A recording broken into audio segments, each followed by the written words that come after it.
Bookish നോളജിൻ്റെ കാലം കഴിഞ്ഞു. കാണാപ്പാഠം പഠിച്ച് പരീക്ഷ എഴുതി മാർക്ക് വാങ്ങിച്ചിട്ട് സ്വന്തമായിട്ട് ഒരു സെൻറ്റൻസ് പോലും എറർ ഫ്രീ ആയിട്ട് എഴുതാൻ കഴിയാത്ത ആൾക്കാരെയാണ് നമ്മൾ പ്രൊഡ്യൂസ് ചെയ്തുകൊണ്ടിരിക്കുന്നത്. ഇത് നമ്മൾ ചെയ്യുന്ന ഒരു വലിയ ക്രൈമാണ്.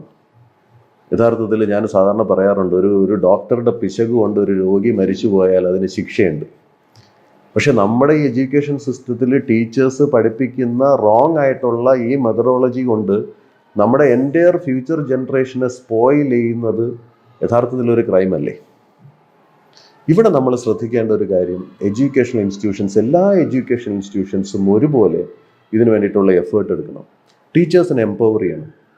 മറ്റൊരു ഇമ്പോർട്ടൻറ്റ് ഫാക്ട്, നമ്മുടെ പോപ്പുലേഷൻ അത്രയും ഹൈ ആണ്. 96 ലക്ഷം ടീച്ചേഴ്സാണ് ഇന്ത്യയിലുള്ളത്. 96 ലക്ഷം teachers. Unless and until we empower our teachers, we cannot bring any kind of reformation in education segment. Education സെഗ്മെൻറ്റിൽ എന്ത് മാറ്റി, ഇപ്പം നാഷണൽ എഡ്യൂക്കേഷൻ പോളിസി വരുന്നു, വളരെ നല്ല കാര്യമാണ്. ഒരുപാട് കാര്യങ്ങൾ ഇന്നോവേറ്റീവായിട്ട് ഒരുപാട് പ്രോബ്ലംസിനെ അഡ്രസ്സ് ചെയ്തിട്ട് തന്നെയാണ് നാഷണൽ എഡ്യൂക്കേഷൻ പോളിസി വന്നിരിക്കുന്നത്.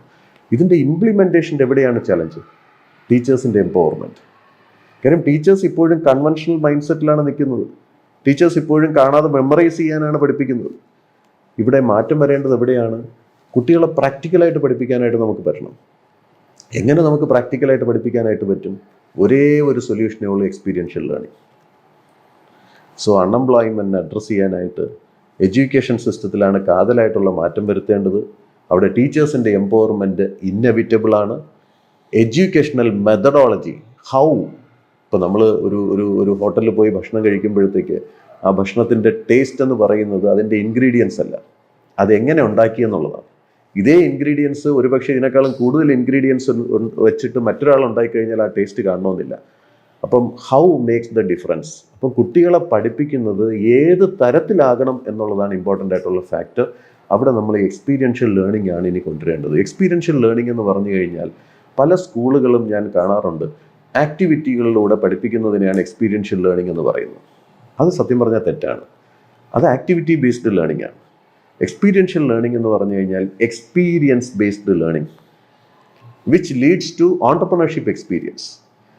ഓൺടർപ്രണർഷിപ്പ് എന്ന് പറയുന്നത് നമ്മൾ സ്കൂളുകളിൽ ഒരു 2 മണിക്കൂറോ 3 മണിക്കൂറോ ട്രെയിൻ ചെയ്തത് കൊണ്ടോ, അല്ലെങ്കിൽ ഒരു സിലബസ് ഉണ്ടാക്കിയത് കൊണ്ടോ, വർഷത്തിൽ ഏതെങ്കിലും ഒരു നല്ല സ്റ്റാർട്ടപ്പ് ട്രെയിനിങ് കൊടുക്കുന്ന ഒരാളിനെ കൊണ്ട് ഒരു ട്രെയിനിങ് കൊടുത്തത് കൊണ്ടോ ഒരിക്കലും നമുക്ക് ഒരു ഓൺടർപ്രണറിനെ ക്രിയേറ്റ് ചെയ്യാൻ പറ്റില്ല.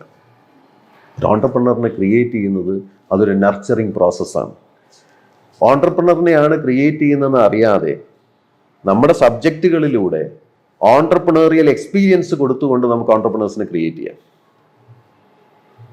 എങ്ങനെയാന്ന് വെച്ചാൽ, നമ്മൾ പഠിപ്പിക്കുന്നത് ആക്ടിവിറ്റീസിലൂടെ പഠിപ്പിക്കാം, പ്രോജക്റ്റുകൾ ചെയ്ത് പഠിപ്പിക്കാം, പ്രോഡക്റ്റുകൾ ഡെവലപ്പ് ചെയ്തും പഠിപ്പിക്കാം. ഇപ്പം ഞങ്ങൾ DS ഫോളോ ചെയ്യുന്നത് projects and product based learning ആണ്. 1ാം ക്ലാസ്സിൽ സയൻസ് പഠിക്കുന്ന കുട്ടി അറൗണ്ട് 40 പ്രോജക്റ്റുകൾ ചെയ്യും. ഈ പ്രോജക്റ്റുകളിലെല്ലാം അവൻ്റെ തിങ്കിങ്, ആപ്ലിക്കേഷൻ പെർസ്പെക്റ്റീവിൽ ക്യൂരിയോസിറ്റിയോടുകൂടെ, റിസർച്ച് മൈൻഡ് സെറ്റോടുകൂടെ, പ്രോബ്ലം സോൾവിങ് തിങ്കിങ്ങിലൂടെ ഒരു സൊല്യൂഷനിലേക്ക് വരാനാണ് അവരെ ട്രെയിൻ ചെയ്യുന്നത്. ദാറ്റ് മീൻസ് ഇൻഡയറക്ട്ലി ഒരു ഓൺടർപ്രണർ എന്താ ചെയ്യുന്നത്? സമൂഹത്തിലെ, മാർക്കറ്റിലെ അല്ലെങ്കിൽ ഇൻഡസ്ട്രിയിലെ ഒരു പ്രോബ്ലം അല്ലെങ്കിൽ ഒരു പെയിൻ പോയിന്റിന് സൊല്യൂഷൻ കൊടുത്തുകൊണ്ട് ആ സൊല്യൂഷൻ ഒരു ബിസിനസ് മോഡലാക്കി മാറ്റി ആ ബിസിനസ് മോഡലിലൂടെ റവന്യൂ കണ്ടെത്തി അതിനൊരു ബിസിനസ് ആക്കുന്നു. അതിനെ നമ്മൾ സ്കെയിൽ ഡൗൺ ചെയ്ത് ചിന്തിച്ചാൽ പ്രോജക്റ്റുകളിലൂടെയും പ്രോഡക്റ്റ് ഡെവലപ്മെന്റിലൂടെയും ഈ ഓൺടർപ്രണറിയൽ എക്സ്പീരിയൻസ് നമ്മുടെ കുഞ്ഞു കുട്ടികളുടെ ബ്രെയിനിൽ ഇൻസ്റ്റിൽ ചെയ്ത് ഓൺടർപ്രണറിയൽ മൈൻഡ് സെറ്റ് നമ്മൾ ഡെവലപ്പ് ചെയ്യണം. സോ ഞാൻ ആദ്യം പറഞ്ഞ ഇമ്പോർട്ടൻറ്റ് ഫാക്ടർ ഒന്നുകൂടെ ഹൈലൈറ്റ് ചെയ്യാണ്. പുവർ മൈൻഡ് സെറ്റിൽ നിന്ന് റിച്ച് മൈൻഡ് സെറ്റിലേക്ക് മാറണം. രണ്ടാമത്, എംപ്ലോയി മൈൻഡ് സെറ്റിൽ നിന്ന് ഓൺടർപ്രണർ മൈൻഡ് സെറ്റിലേക്ക് നമ്മൾ മാറണം. എല്ലാവരുടെ ലൈഫിലും ഒരു ഓൺടർപ്രണറിയൽ ജേണി ഉണ്ട്. കാര്യം നമ്മുടെ ലൈഫ് എക്സ്പെക്റ്റൻസി കൂടിക്കൊണ്ടിരിക്കുകയാണ്. 1 out of 3 will live more than 100 years within 3 to 4 years എന്നാണ് പറയുന്നത്. നമ്മുടെ മെഡിക്കൽ സയൻസ് അഡ്വാൻസ് ചെയ്യുന്നു, വെൽനസ് ഇൻഡസ്ട്രി ബൂം ചെയ്യുന്നു. അപ്പോൾ ആൾക്കാരുടെ ലൈഫ് സ്റ്റൈൽ ഡിസീസസ് എല്ലാം ഒബ്സൊലീറ്റ് ആയി മാറുന്നു. ഇത് കഴിയുമ്പോഴത്തേക്ക് എന്താ സംഭവിക്കാമെന്ന് ചോദിച്ചാൽ നമ്മുടെ കുഞ്ഞുങ്ങളെല്ലാം 100 വയസ്സ് കഴിഞ്ഞ് ജീവിക്കും. അപ്പോൾ അവർ ഒരു 55-60 ഇയേഴ്സിൽ അവരൊരു ടെമ്പററി റിട്ടയർമെൻറ്റ് എടുത്താൽ പോലും അത് കഴിഞ്ഞിട്ട് വീണ്ടും ഒരു 20 to 25 years, ഒരു 85-90 years വരെ അവർക്ക് ഹെൽത്തി ആയിട്ട് വർക്ക് ചെയ്യാൻ പറ്റും. അവർ വർക്ക് ചെയ്തില്ല എന്നുണ്ടെങ്കിൽ അവരുടെ ലൈഫ് എൻഗേജ്ഡ് ആകില്ല. അത് ലോൺലിനെസ്സും ആങ്സൈറ്റിയും ഡിപ്രഷനും പോലെയുള്ള മറ്റ് അസുഖങ്ങളിലേക്ക് എത്തും. അപ്പം നാളെ എൻ്റർടൈൻമെൻറ്റ് എന്ന് പറയുന്ന ഇൻഡസ്ട്രി അത്രയും ബൂം ചെയ്യുമെന്ന് പറയാൻ കാരണം അതാണ്. കാര്യം ആൾക്കാരുടെ ലൈഫ് എൻഗേജ്ഡ് ആകാനായിട്ടുള്ള മീൻസ് വേണം. അപ്പോൾ അതൊരു സത്യം പറഞ്ഞു കഴിഞ്ഞാൽ ഒരു സ്റ്റാർട്ടപ്പിനെ കുറിച്ച് ചിന്തിക്കുന്നവർക്ക് ഒരുപാട് ചിന്തിക്കാൻ പറ്റുന്ന ഒരു വലിയ ഏരിയയാണ് എൻ്റർടൈൻമെൻറ്റ് എന്ന് പറയുന്നത്. അപ്പോൾ ഞാൻ പറഞ്ഞു വന്നത്, ഈ 60ാമത്തെ വയസ്സിൽ ഒരു ടെമ്പററി റിട്ടയർമെൻറ്റ് എടുക്കുന്ന ഒരാളാണെങ്കിൽ പോലും വീണ്ടും ഒരു 20-25 വർഷം അവർക്ക് വർക്ക് ചെയ്യാനുള്ള എബിലിറ്റി ഉണ്ടാവും, മെമ്മറി കപ്പാസിറ്റി ഉണ്ടാവും, തിങ്കിങ് കപ്പാസിറ്റി ഉണ്ടാവും, ഹെൽത്തും ഉണ്ടാവും. അപ്പോൾ അതുകൊണ്ട് നമ്മളൊരു ഗവൺമെൻറ് ജോബിൽ കയറുന്ന ഒരാളാണെങ്കിലോ ഒരു പ്രൈവറ്റ് ജോബിൽ കയറി റിട്ടയർ ചെയ്യുന്ന ആളാണെങ്കിലോ പോലും ഒരു ഓൺടർപ്രണറിയൽ ജേണി ഉണ്ട്. എല്ലാവരും ഒരു ഓൺടർപ്രണറാണ്. അത് നമ്മൾ മനസ്സിലാക്കണം ഫ്യൂച്ചറിൽ. അപ്പോൾ അതിനു വേണ്ടിയിട്ട് ഓൺടർപ്രണറിയൽ മൈൻഡ് സെറ്റ് നമ്മൾ ഡെവലപ്പ് ചെയ്യണം. ഓൺടർപ്രണറിയൽ മൈൻഡ് സെറ്റ് ഡെവലപ്പ് ചെയ്താൽ മാത്രം പോരാ, ഇതിനെ മാർക്കറ്റ് ചെയ്ത് ഇതിലൂടെ എങ്ങനെ റവന്യൂ കൊണ്ടുവരാൻ പറ്റും. അവിടെ നമ്മൾ ശ്രദ്ധിക്കേണ്ട മറ്റൊരു കാര്യമാണ്, ഇന്ന് 80-90% ഓൺടർപ്രണേഴ്സ് അല്ലെങ്കിൽ എൻ്റർപ്രൈസസ് ഫെയിൽ ആകാണ്. പലരും പറയുന്നൊരു കാര്യമാണ്, entrepreneurs never fail even though the enterprise fail. Enterprise ആണ് ഫെയിൽ ആകുന്നത്, ഓൺടർപ്രണർ ഫെയിൽ ആകുന്നില്ല എന്ന് പറയുന്നു. കാര്യം ഓൺടർപ്രണേഴ്സ് ഒരുപാട് ലേൺ ചെയ്യുന്നുണ്ട്, ഒരുപാട് എക്സ്പീരിയൻസ് ഗെയിൻ ചെയ്യുന്നുണ്ട്, അതിലൂടെ കുറേ എക്സ്പെർട്ടീസ് നേടുന്നുണ്ട്. അതല്ലെങ്കിലും 2ാമത്തെയോ 3ാമത്തെയോ സംരംഭത്തിൽ അയാൾ വിജയിക്കും എന്ന് നമുക്ക് പറയാം. ശരിയാണ്, അതിന് ഞാൻ എഗ്രി ചെയ്യുന്നു. ബട്ട് നമ്മളവിടെ ചിന്തിക്കേണ്ടത്, ഈ ഓൺടർപ്രണർ ഫെയിലായ സ്ഥലത്ത് ഒരു എൻ്റർപ്രൈസ് ഫെയിലായി. ഈ എൻ്റർപ്രൈസ് ഫെയിലായത് കാരണം കണക്റ്റഡ് ആയിട്ടുള്ള എത്ര ബിസിനസ്സുകളെ അത് അഫക്റ്റ് ചെയ്തു. ബാങ്ക് ലോൺ അടയ്ക്കാൻ പറ്റാത്തത് കാരണം ബാങ്കിൻ്റെ ഇൻകം അവിടെ നഷ്ടപ്പെട്ടു, ബാങ്കിനെ അഫക്റ്റ് ചെയ്തു. ഇത് നമ്മുടെ എക്കണോമിയാണ് അഫക്റ്റ് ചെയ്യപ്പെടുന്നത്. അപ്പോൾ നമ്മൾ സ്റ്റാർട്ടപ്പ് എന്ന് പറഞ്ഞ് കുഞ്ഞുങ്ങളെ സ്റ്റാർട്ടപ്പിലേക്ക് നമ്മൾ വളരെ അതിൻ്റെ സക്സസ് സ്റ്റോറീസ് കാണിച്ചുകൊണ്ട് സ്റ്റാർട്ടപ്പിലേക്ക് നമ്മൾ കൊണ്ടുവരുമ്പോൾ, ഞാൻ നേരത്തെ പറഞ്ഞു സ്റ്റാർട്ടപ്പ് ആവശ്യമാണ്, എല്ലാവർക്കും ഓൺടർപ്രണറിയൽ ജേണി വേണം. പക്ഷേ നമുക്ക് കുറച്ച് പ്രിപ്പറേഷൻസും കൂടെ വേണം. നാളെ അവിടെ പോയി ഫെയിലാകാൻ പാടില്ല. അപ്പോൾ അവിടെ നമ്മൾ സ്കൂൾ എഡ്യൂക്കേഷൻ സിസ്റ്റത്തിൽ പ്രത്യേകിച്ച് എനിക്ക് പറയാനുള്ളത്, ഓൺടർപ്രണേഴ്സിനെ ഡെവലപ്പ് ചെയ്യുക എന്നുള്ള ഒരു മൈൻഡ് സെറ്റിൽ നിന്ന് പാഷൻ പ്രണേഴ്സിനെ ഡെവലപ്പ് ചെയ്യുക എന്നുള്ളൊരു പുതിയ ആശയത്തിലേക്ക് നമ്മൾ മാറണം. ആരാണ് പാഷൻ പ്രണർ? അതായത് എക്സ്പെർട്ടീസ് ഉള്ള ഒരാൾ. ഇപ്പോൾ ഒരു ഉദാഹരണം പറഞ്ഞാൽ, എഡ്യൂക്കേഷൻ സെഗ്മെൻറ്റിൽ ഞാനൊരു പാഷൻ പ്രണറാണ്. അപ്പോൾ എനിക്ക് എൻ്റെ എൻ്റർപ്രൈസ് എന്നോടുള്ള ഡിപ്പെൻഡൻസി എനിക്ക് കുറവാണ്. റീസൺ എന്താണെന്ന് ചോദിച്ചാൽ, എൻ്റർപ്രൈസ് ഫെയിലായാലും എൻ്റെ എക്സ്പെർട്ടീസ് വെച്ചിട്ട് എനിക്ക് ഇൻകം ജനറേറ്റ് ചെയ്യാനായിട്ട് പറ്റും. കാര്യം ടൈം ഈസ് മണി. എൻ്റെ ടൈം സ്പെൻഡ് ചെയ്ത് കഴിഞ്ഞാൽ എനിക്ക് മണി ജനറേറ്റ് ചെയ്യാൻ പറ്റും. ഞാനൊരു 1 hour ട്രെയിനിങ് കൊടുത്തു കഴിഞ്ഞാൽ എനിക്ക് റെമ്യൂണറേഷൻ കിട്ടും. ഇനി എൻ്റെ സ്കില്ലെന്ന് പറയുന്നത് മണിയാണ്, എൻ്റെ എക്സ്പെർട്ടീസ് എന്ന് പറയുന്നത് എൻ്റെ ഹൈ ഇൻകമാണ്. അപ്പോൾ അത്തരത്തിൽ ഹൈ എക്സ്പെർട്ടീസ് ഉള്ള സ്കില്ലുള്ള ഒരു ജനറേഷനെയാണ് നമ്മൾ വാർത്തെടുക്കേണ്ടത്. അപ്പോൾ എക്സ്പെർട്ടീസിലേക്ക് എങ്ങനെ കൊണ്ടുവരാം? പാഷനിൽ നിന്നാണ് എക്സ്പെർട്ടീസിലേക്ക് കൊണ്ടുവരേണ്ടത്. കാര്യം പാഷൻ എന്ന് പറഞ്ഞു കഴിഞ്ഞാൽ ഇൻട്രസ്റ്റോടുകൂടെ ചെയ്യുന്ന ഒരു ആക്ടിവിറ്റിയാണ് പാഷൻ. ഇപ്പോൾ പലരും പറയും, ഇപ്പോൾ ഒരു ഉദാഹരണം പറഞ്ഞു കഴിഞ്ഞാൽ, നമുക്ക് പലരും പറയും എനിക്ക് ഡ്രൈവിംഗ് പാഷനാണെന്ന് പറയും. ഓക്കെ, പക്ഷേ മെജോറിറ്റി നമ്മൾ വാച്ച് ചെയ്ത് കഴിഞ്ഞാൽ അവർ ഡ്രൈവ് ചെയ്യുന്നുണ്ടാവില്ല, ഡ്രൈവറായിരിക്കും ഡ്രൈവ് ചെയ്യുക. ഒരു പക്ഷേ ഡ്രൈവറിനെക്കാളും സ്കില്ല് എനിക്ക് ഡ്രൈവ് ചെയ്യാനായിട്ടുണ്ടാകും. പക്ഷേ ഞാൻ എപ്പോഴും ഡ്രൈവറിനായിരിക്കും വണ്ടി കൊടുക്കുക, ഞാൻ ബാക്കിൽ ഇരുന്നിട്ട് ഒഫീഷ്യൽ വർക്കുകൾ ചെയ്യുകയോ അല്ലെങ്കിൽ റെസ്റ്റ് എടുക്കുകയായിരിക്കും ചെയ്യുക. ദാറ്റ് മീൻസ് ഡ്രൈവിംഗ് എന്ന് പറയുന്നത് എൻ്റെ എക്സ്പെർട്ടീസ് ഏരിയയാണ്, പക്ഷേ എൻ്റെ ഇൻട്രസ്റ്റഡ് ഏരിയ അല്ല. അപ്പോൾ നമ്മൾ പാഷൻ പ്രണേഴ്സിനെ ക്രിയേറ്റ് ചെയ്യുമ്പോൾ നമ്പർ 1 അവരുടെ ആക്ഷൻസ് ഫോളോ ചെയ്യുകയും അവർക്ക് ഇൻട്രസ്റ്റ് ഉള്ള മേഖലകളും അവർ പെർഫോം ചെയ്യുന്ന മേഖലകളും അവർ കൂടുതൽ ടൈം സ്പെൻഡ് ചെയ്യുന്ന മേഖലകളും അവർക്ക് ഹാപ്പിനെസ് കിട്ടുന്ന മേഖലകളും ഇതിനെല്ലാം കമ്പൈൻഡ് ആയിട്ടുള്ള ഒരു സ്റ്റാൻഡേർഡൈസ്ഡ് ആയിട്ടുള്ള ഒരു ഫോർമുല ഞങ്ങൾ ക്രിയേറ്റ് ചെയ്തിട്ടുണ്ട്. അപ്പം പാഷൻ ഐഡൻറ്റിഫൈ ചെയ്യാനായിട്ടുള്ള ഒരു സയൻറ്റിഫിക് മെത്തഡോളജി ഞങ്ങളിവിടെ DS ക്രിയേറ്റ് ചെയ്തിട്ടുണ്ട്. അപ്പോൾ ഇത് കുഞ്ഞുനാൾ മുതലേ കുട്ടികളെ നമ്മൾ അത്തരത്തിൽ ഒബ്സർവ് ചെയ്ത് അറൗണ്ട് 600+ ഔട്ട്കംസ് ആണ് നമ്മൾ ഒരു വർഷം മാപ്പ് ചെയ്ത് കൊണ്ടുവരുന്നത്. കാര്യം പഠിച്ചിറങ്ങുന്ന ഓരോ കുട്ടികളും സക്സസ്ഫുൾ ആകണം. അതിൽ കുറച്ച് കുട്ടികൾ സക്സസ്ഫുൾ ആകണം എന്നുള്ളതല്ല. അല്ലെങ്കിൽ 1000 കുട്ടികൾ പഠിക്കുന്നു, അതിൽ ഒരു 100 കുട്ടികൾ A+ വാങ്ങി ഫ്രണ്ടിൽ ബോർഡ് വെച്ച് അതിനൊരു സക്സസ് ആയിട്ട് സെലിബ്രേറ്റ് ചെയ്യുക അല്ല നമ്മുടെ ഇൻറ്റൻഷൻ. ലൈഫിൽ അവരെവിടെ എത്തുന്നു, ലൈഫിൽ അവർക്ക് സക്സസ്ഫുൾ ആകാൻ പറ്റുന്നുണ്ടോ, ലൈഫിൽ അവർക്ക് റിച്ച് ആയിട്ട് ജീവിക്കാൻ പറ്റുന്നുണ്ടോ. റിച്ച് ആയിട്ട് ജീവിച്ചാൽ ഇന്നത്തെ ഫുൾ A+ കിട്ടുന്ന കുട്ടികൾ ഇൻഡസ്ട്രിയിൽ പോകുമ്പോൾ അവർക്ക് കിട്ടുന്ന സാലറി എത്രയാണ്? Maximum 20,000 25,000 rupees.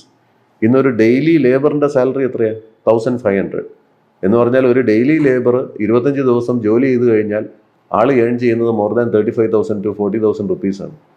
പക്ഷേ സോ കോൾഡ് നമ്മുടെ ഫുൾ A+ വാങ്ങി ഇൻഡസ്ട്രിയിൽ പോയി വർക്ക് ചെയ്യുന്ന കുട്ടികൾക്ക് കിട്ടുന്ന സാലറി 20,000 to 25,000 റുപ്പീസ്. അപ്പോൾ ആൾക്ക് ഒരു മിയർ സർവൈവൽ മാത്രമേ ഇവിടെ പറ്റൂ. നേരെ മറിച്ച് ഈ ഹൈ ഇൻകം സ്കില്ലോട് കൂടെ 2 ലക്ഷം രൂപ സാലറിയിൽ ഒരാൾ വർക്ക് ചെയ്ത് കഴിഞ്ഞാൽ ആൾക്ക് വീട്ടിലൊരു സെർവൻറ്റിനെ വയ്ക്കാം, ഗാർഡനറിനെ വയ്ക്കാം, ഒരു സെക്യൂരിറ്റിയെ വയ്ക്കാം, ഒരു ഡ്രൈവറിനെ വയ്ക്കാം, കൂടെ 4 തൊഴിൽ വീട്ടിനകത്ത് തന്നെ കൊടുത്തു. അപ്പോൾ അത്തരത്തിൽ ഹൈ ഇൻകം ഉണ്ടാകണമെങ്കിൽ ഞാൻ നേരത്തെ പറഞ്ഞ പോലെ എക്സ്പെർട്ടീസ് ഉണ്ടാകണം. ആ എക്സ്പെർട്ടീസിനെ എങ്ങനെയാണ് നമ്മൾ മാപ്പ് ചെയ്യേണ്ടത്? ആ എക്സ്പെർട്ടീസ് മാത്രമല്ല, അവരുടെ ഹാപ്പിനെസ്, അവരുടെ ഇൻട്രസ്റ്റ്, അവരുടെ പെർഫോമൻസ്, ഇതിനെല്ലാം കൂടെ മാപ്പ് ചെയ്തിട്ടാണ് നമ്മൾ പാഷൻ ഐഡൻറ്റിഫൈ ചെയ്യുന്നത്. മറ്റൊരു ഇൻട്രസ്റ്റിംഗ് ഫാക്ടർ ഞങ്ങൾ കണ്ടുപിടിച്ചത് ഒരു പുതിയ പാഷൻ ക്രിയേറ്റ് ചെയ്യാൻ പറ്റുമെന്നുള്ളതാണ്.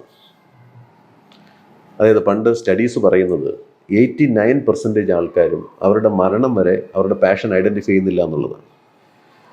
11% ആൾക്കാർ ഫോർച്ചുനേറ്റ്ലി ഓർ അൺഫോർച്ചുനേറ്റ്ലി അവരവരുടെ പാഷൻ ഐഡൻറ്റിഫൈ ചെയ്തു, ഓർ അൺഫോർച്ചുനേറ്റ്ലി അവരുടെ പാഷനേറ്റ് ഏരിയയിൽ അവർക്ക് വർക്ക് ചെയ്യാൻ ഓപ്പർച്യൂണിറ്റി കിട്ടി, അവർ സക്സസ്ഫുൾ ആയി. എക്സാമ്പിൾ സച്ചിൻ ടെണ്ടുൽക്കർ പാഷനേറ്റ് ഏരിയയിൽ തന്നെ ഓപ്പർച്യൂണിറ്റി കിട്ടി, അയാൾ സക്സസ്ഫുൾ ആയി. AR റഹ്മാൻ സക്സസ്ഫുൾ ആയി. അല്ലെങ്കിൽ അബ്ദുൽ കലാം, APJ അബ്ദുൽ കലാം, അദ്ദേഹം സക്സസ്ഫുൾ ആയത് അദ്ദേഹത്തിൻ്റെ പാഷനേറ്റ് ഏരിയയിൽ അദ്ദേഹത്തിന് വർക്ക് ചെയ്യാൻ പറ്റി എന്നുള്ളത് കൊണ്ടാണ്.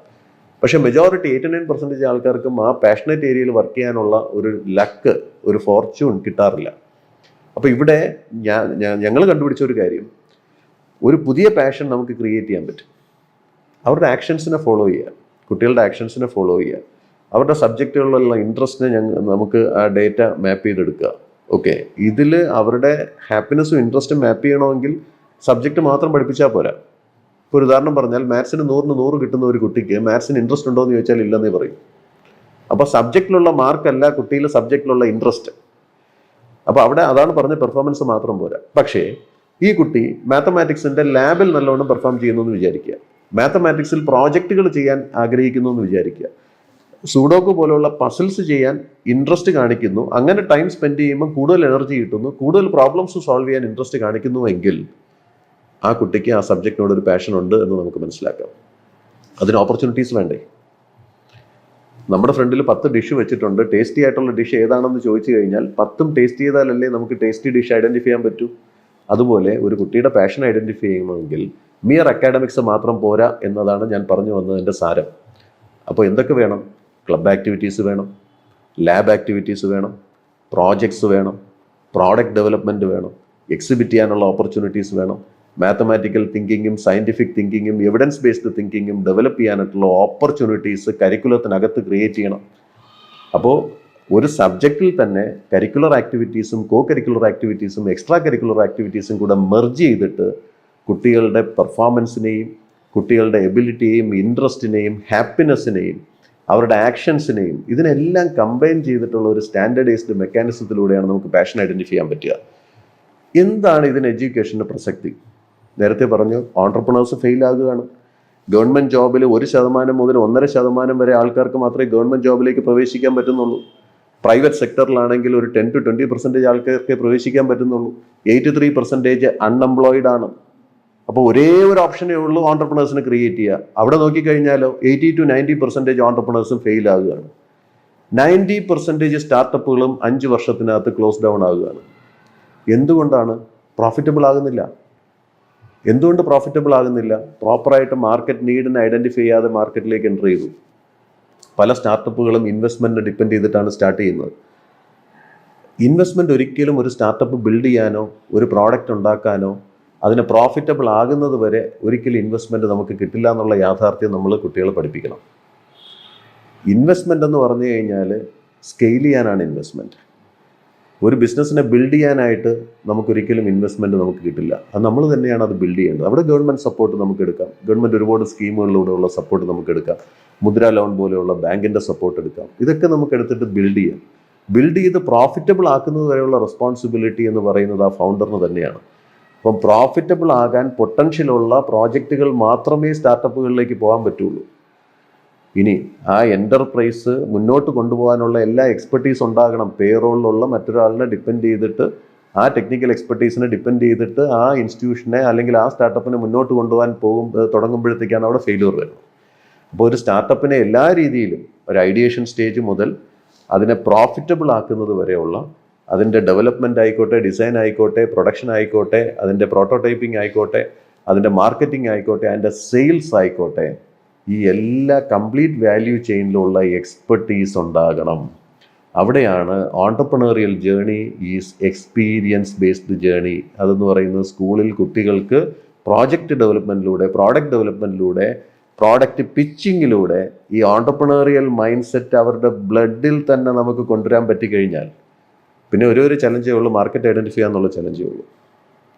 അപ്പോൾ ഇതാണ് പാഷൻ പ്രേണേഴ്സിൻ്റെ അഡ്വാൻറ്റേജ്. സോ നമ്മൾ എന്തിലാണ് ഫോക്കസ് ചെയ്യേണ്ടത്? ഓൺടർപ്രണേഴ്സ് 80 to 90% ഫെയിൽ ആകുകയാണ്. എംപ്ലോയീസിൻ്റെ success rate again 20 to 30%. Passion പ്രേണേഴ്സിൻ്റെ സക്സസ് റേറ്റ് എന്ന് പറയുന്നത് 80 to 90% ആണ്.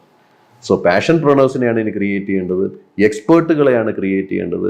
പരീക്ഷയുടെ മാർക്കുകളല്ല ഫോക്കസ് ചെയ്യേണ്ടത്, കുട്ടികളുടെ എബിലിറ്റിയെ ഫോക്കസ് ചെയ്യണം, ഫ്യൂച്ചർ ഇൻഡസ്ട്രിയെ ഫോക്കസ് ചെയ്യണം, ഫ്യൂച്ചർ ഇൻഡസ്ട്രിയൽ റെവല്യൂഷൻസ് ഫോർസീ ചെയ്യണം, ഫ്യൂച്ചർ ടെക്നോളജീസ് നമ്മൾ ഫോക്കസ് ചെയ്യണം. ഏത് ടെക്നോളജിയിലും സർവൈവ് ചെയ്യാനും സസ്റ്റെയിൻ ചെയ്യാനും ഗ്രോ ചെയ്യാനും പറ്റുന്ന ലൈഫ് ലോങ് ലേണിംഗ് എബിലിറ്റി കുട്ടികളിൽ ഡെവലപ്പ് ചെയ്യണം. ഞങ്ങളുടെ DS ഒരു 24 to 25 ബുക്സാണ് പ്രീ KG മുതൽ ഒരു വർഷം റീഡിങ്ങിന് വേണ്ടിയിട്ട് കൊടുത്തിട്ടുള്ളത്. 10th കഴിയുമ്പോൾ നമ്മുടെ കുട്ടികൾ ബുക്സ് എഴുതും. റീസൺ എന്താ? അതിനു മുമ്പ് അവരൊരു 500 ബുക്കെങ്കിലും വായിച്ചിരിക്കുക. 500 ബുക്കെങ്കിലും വായിച്ച് ഈ നോളജ് മുഴുവനും ഗ്യാദർ ചെയ്യുമ്പോഴത്തേക്ക് തീർച്ചയായിട്ടും അവർക്ക് എഴുതാൻ പറ്റും. അപ്പോൾ അവിടെ നമ്മൾ എന്താണ് കൊണ്ടുവരുന്നത്? റീഡിങ് എന്ന് പറയുന്നതും ലേണിംഗ് എന്ന് പറയുന്നതും ഒരു പാഷനാക്കി മാറ്റുകയാണ്. നമുക്കൊരു കാര്യം പാഷൻ ആകണമെങ്കിൽ നമ്മൾ സ്ട്രെസ് ഫ്രീ ആയിട്ട് എൻജോയ് ചെയ്ത് ചെയ്യുമ്പോഴാണ് അത് നമ്മുടെ ഹാപ്പിനെസ് ആകുന്നത്, അല്ലെങ്കിൽ നമുക്ക് പാഷൻ ആകുന്നത്. അത് എൻജോയ് ചെയ്ത് ചെയ്യണമെങ്കിൽ അവിടെ ഒരുപാട് ആക്ടിവിറ്റീസ് വേണം, ഒരുപാട് ഫൺ എലമെൻറ്റ്സ് വേണം. നമ്മുടെ എഡ്യൂക്കേഷൻ സിസ്റ്റത്തിൽ, DS-ൻ്റെ എഡ്യൂക്കേഷൻ സിസ്റ്റത്തിൽ ധാരാളം ആക്ടിവിറ്റീസ് ഇൻവോൾവ് ആണ്. അതിന് വേണ്ടിയിട്ട് അതെല്ലാം ഡെവലപ്പ് ചെയ്യേണ്ട ഡെഡിക്കേറ്റഡ് റിസർച്ച് ടീം തന്നെയുണ്ട്. ഒരു വർഷം കുട്ടികൾ 100-ൽ കൂടുതൽ പ്രോജക്റ്റ് ചെയ്യും. 1ാം ക്ലാസ്സിലെ കുട്ടി 100-ൽ കൂടുതൽ പ്രോജക്റ്റ് ചെയ്യുമെന്ന് വെച്ച് പറഞ്ഞു കഴിഞ്ഞാൽ ബിലീവ് ചെയ്യാൻ പറ്റും. സയൻസിൽ അറൗണ്ട് 40 പ്രോജക്റ്റ് ചെയ്യുന്നു, മാത്സിൽ അറൗണ്ട് 40 പ്രോജക്റ്റ് ചെയ്യുന്നു, ടെക്നോളജിയിൽ അറൗണ്ട് 40 പ്രോജക്റ്റ് ചെയ്യുന്നു. സയൻസും മാത്സും ടെക്നോളജിയും കംപ്ലീറ്റ്ലി പ്രോജക്റ്റ് ബേസ്ഡ് ലേണിംഗ് ആണ്. ടെക്നോളജീസ് പ്രോഡക്റ്റ് ബേസ്ഡ് ലേണിംഗ് ആണ്. പ്രോജക്റ്റും പ്രോഡക്റ്റും അവിടെ വരുന്നുണ്ട്. കഴിഞ്ഞ വർഷം ഒരു പ്രോഡക്റ്റ് നമ്മുടെ കുഞ്ഞുങ്ങൾ ഡെവലപ്പ് ചെയ്ത് നമ്മൾ പാറ്റന്റിന് വേണ്ടിയിട്ട് കൊടുത്തിട്ടുണ്ട്. അപ്പോൾ ഇവിടെ നമ്മൾ ഇൻഹറൻ്റ് ആയിട്ട് എന്താ ചെയ്യുന്നത്? ഓൺട്രപ്രണർഷിപ്പ് എക്സ്പീരിയൻസ് ആണ് കൊടുക്കുന്നത്. അപ്പോൾ അതിന് വേണ്ടിയിട്ട് ഒരു എഡ്യൂക്കേഷണൽ എക്കോസിസ്റ്റം ഞങ്ങൾ ബിൽഡ് ചെയ്തിട്ടുണ്ട്. അതിൽ ഏറ്റവും ഇമ്പോർട്ടൻ്റ് എന്ന് പറഞ്ഞാൽ റിസർച്ചാണ്. അറൗണ്ട് 40 മെമ്പേഴ്സ് അടങ്ങുന്ന, ഓരോ സബ്ജക്റ്റുകൾക്കും PhDs ഉള്ള റിസർച്ച് സൂപ്പർവൈസേഴ്സ് അടങ്ങുന്ന ഒരു വളരെ എലോബറേറ്റ് ആയിട്ടുള്ള ഒരു റിസർച്ച് ടീം നമുക്ക് ഇൻഹൗസ് ആയിട്ടുണ്ട്.